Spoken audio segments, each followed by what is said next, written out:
Club war schön gewesen, stinke nach Suff, bin kaputt, ist ein schönes Leben.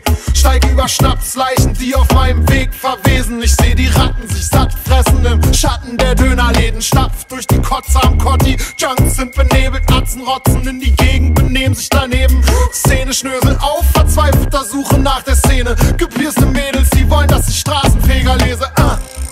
5:30, meine Augen brennen. Tret auf den Typen, der zwischen toten Tauben pennt. Hysterische Beute keifen und haben Panik, denn an der Ecke gibt es Stress zwischen Tarek und Sam. Tarek sagt, halt's Maul oder ich werd ihm ins Gesicht schlagen. Sam hat die Hosen voll, aber kann auch nicht nichts sagen. Die rote Suppe tropft auf den Asphalt. Mir wird schlecht, ich mach die Jacke zu, denn es ist kalt.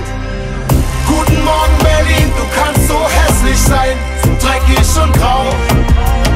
Du kannst so schön schrecklich sein, deine Nächte fressen mich auf.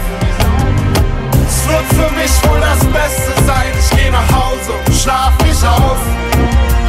Und während ich durch die Straßen laufe, langsam schwarz zu blau.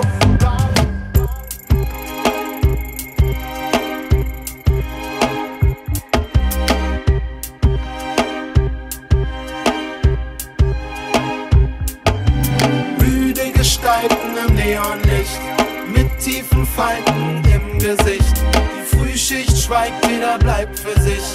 Frust kommt auf, denn der Bus kommt nicht. Und überall liegt Scheiße, man muss eigentlich schweben.